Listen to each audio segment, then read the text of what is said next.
ESG was a very neat way to package what a lot of investors think and the way that how they align their values with their investments.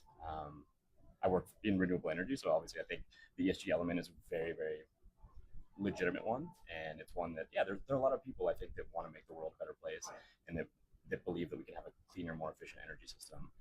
Um, with all the conflicts that we have, I think people are now saying, okay, all that stuff is great, but the most important thing is energy security, which I think, some of the panelists made some really good points about how renewable energy, particularly for Europe, is super important because they're not going to start drilling for oil in the Alps, and we need the one thing that Europe does have is wind and solar, and the technologies are cheap and scalable. That we can start putting them everywhere, and Europe can sort of start to, if it designs its energy system correctly and intelligently, can start to transition away from reliance on foreign fossil fuels.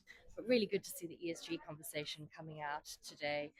So overall, a nice scene setter for the rest of Fund Forum. That the I think CEO of Invesco mentioned, which was that they're collaborating in terms of their emerging markets teams and their like global teams like together. And I think it's pretty interesting, like the contrast between combining your emerging markets and your non-emerging markets in your strategy. So I think it's pretty cool discussion. I think it's easier to adapt to a technology than it is to something you cannot control. And I think if you live anywhere along the equator, your livelihood, your land, your houses, the way you live, is just going to get completely torn apart. And people in those areas generally have less resource to do anything about it.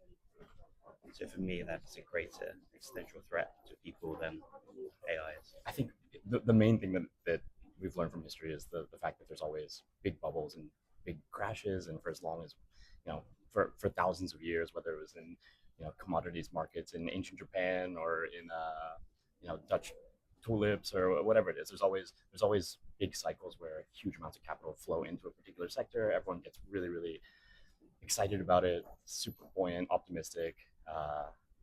And then at a certain point, the optimism kind of reaches fever pitch, and the investment thesis plays out. So I think it's always hard to time the market.